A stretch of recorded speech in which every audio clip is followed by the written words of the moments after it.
ইতিমধ্যে অসমবাসী ৰাইজে গম পাইছে যে যোৰহাটৰ আজাদ চৌধুৰীৰ যিটো বিতৰ্ক আৰু সেইদিনা আজাদ চৌধুৰীৰ বাসগৃহ উচ্ছেদ হ'ল আৰু সেই উচ্ছেদস্থলীতে আমি আমচু খিলঞ্জীয়ে অসমবাসী ৰাইজক স্পষ্টকৈ জনাইছিলোঁ যে ইয়াৰ বিৰুদ্ধে প্ৰতিবাদ হ'ব। প্ৰতিবাদ এইকেইটা কাৰণতে হ'ব যে উচ্ছেদৰ বিৰোধিতা কৰি প্ৰতিবাদ নহয়। আমাৰ কথা স্পষ্ট আছিলে, উচ্ছেদ যদি হ'ব আছিলে সমগ্ৰ যোৰহাটত যিমান অবৈধ দখল আছিলে উচ্ছেদ হ'ব লাগে। দ্বিতীয় কথা হ'ল শৃংখল চলিহাই যি আমাৰ আজাদ চৌধুৰী ডাঙৰীয়াক বাংলাদেশী বুলি অভিহিত কৰিছিলে তাৰ আমি প্ৰমাণ বিচাৰি পেলাই তেওঁক আমি স্পষ্টীকৰণ দিছিলোঁ যে অতি সোনকালে সেইখিনি ৰাজহুৱা কৰিব লাগে। আৰু আজি আমি আমচু খিলঞ্জীয়া যোৰহাট জিলা সমিতিয়ে যোৰহাট জিলা আয়ুক্ত মহোদয় এখন মেম'ৰেণ্ডাম প্ৰদান কৰিছোঁ। ইয়াত 4টা দাবী আমি উত্থাপন কৰিছোঁ। প্ৰথম দাবীটো হ'ল যে যোৰহাট জিলাত সমগ্ৰ যোৰহাট জিলাত আৰু পৌৰসভাৰ অধীনত যোৰহাট জিলা পৌৰসভাৰ অধীনত যিমানখিনি অবৈধ দখল আছে সকলোখিনি অবৈধ দখল সম্পূৰ্ণ বেদখলমুক্ত হ'ব লাগে অতি সোনকালে 10 দিনৰ ভিতৰত।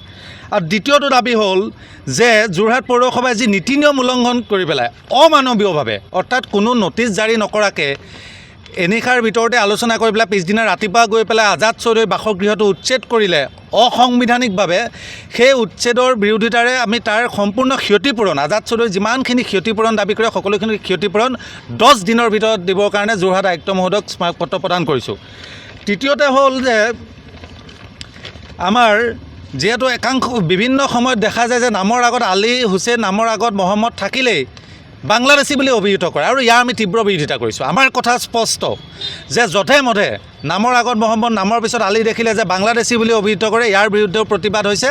আৰু আমি মেম'ৰেণ্ডামখনত স্পষ্টকৈ লিখিছোঁ যে এইটো তদন্ত কৰি পেলাই প্ৰকৃততে যে আজাদ চৌধুৰী বাংলাদেশ স্বদেশী নে বিদেশী, যদি স্বদেশী হয় তেতিয়াহ'লে তেওঁক যে বাংলাদেশী বুলি অভিহিত কৰিলে তেতিয়াহ'লে যিসকলে অভিহিত কৰিছিলে তেওঁলোকৰ ওপৰত বিশেষ ব্যৱস্থা গ্ৰহণ কৰিবৰ কাৰণে মেম'ৰেণ্ডামত আমি স্পষ্টকৈ দাবী উত্থাপন কৰিছোঁ।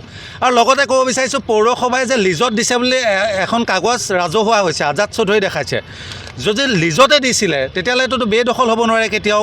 তেতিয়াহ'লে হঠাৎ গৈ পেলাই পৌৰসভাই আকস্মিকভাৱে কোনো নটিচ নিদিয়াকৈ কোনো স্থানান্তৰিত নকৰাকৈ যে উচ্ছেদ কৰিলে তাৰ পৰা সেই কথাটো প্ৰমাণ হৈ গ'ল যে পৌৰসভাৰ যথেষ্ট গাফিলতি আছে আৰু তেওঁলোকে নিজৰ গাফিলতি দূৰ কৰিবৰ কাৰণে হয়তো মনে মনে গৈ পেলাই আকস্মিকভাৱে উচ্ছেদ কৰিলে। আমাৰ কথা স্পষ্ট, ইয়াৰ এটা সোনকালে ন্যায়িক তদন্ত হ'ব লাগে যে আজাদ চৌধুৰীয়ে যে তাত ইমান দিনৰ পৰা বসতি স্থাপন কৰিলে 2018 চনৰ পৰা তাত যে অট্টালিকা গঢ়িছিলে কাৰ ছত্ৰছায়াত গঢ়িব পালে। আজি 6 বছৰ পাছত আন্দোলন হোৱাৰ কাৰণে কিয় উচ্ছেদ কৰিব লগা হ'ল? নিশ্চয় ইয়াত পৌৰসভাৰ কোনোবা মেনেজ হৈ পেলাই তাত বিল্ডিং বনাব দিছিলে, নিশ্চয় পৌৰসভাৰ সেই সময়ৰ পৌৰপতি মেনেজ হৈ পেলাই তেওঁক লিজৰ কাগজ দিছিলে। এইখিনি তদন্ত হ'ব লাগে আৰু প্ৰকৃত দোষীয়ে শাস্তি নোপোৱা পৰ্যন্ত আমাৰ আমচু খিলঞ্জীয়া যোৰহাট জিলা সমিতিয়ে তীব্ৰতৰ প্ৰতিবাদ গঢ়ি তুলিম।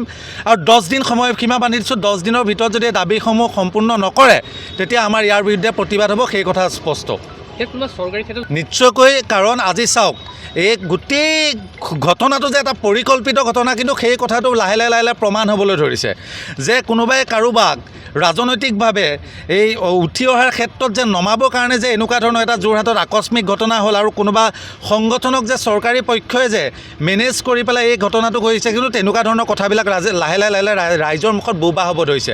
আৰু কথাখিনি লাহে লাহে স্পষ্ট হ'বই যে আজাদ চৌধুৰীক কোনে টকা ডিমাণ্ড কৰিছিলে, আজাদ চৌধুৰীয়ে কাৰোবাক পইচা দি মেনেজ নকৰাৰ কাৰণে আজাদ চৌধুৰীৰ বিৰুদ্ধে প্ৰতিবাদ হ'ল। আৰু এজন আজাদ চৌধুৰীক প্ৰতিবাদ কৰিবৰ কাৰণে 1000 মানুহ লৈ আহিলে এটা সংগঠনে। আৰু আমি যদি বেদখলমুক্ত বিচাৰিছোঁ সমগ্ৰ যোৰহাটত বেদখলমুক্ত বিচাৰিব লাগিছিলে, কেৱল আজাদ চৌধুৰীৰ ঘৰত কিয়?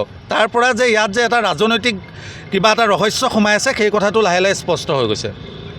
যিকোনো খবৰৰ বাবে যোগাযোগ কৰক 7099017330 লগতে 7099017110 নম্বৰত।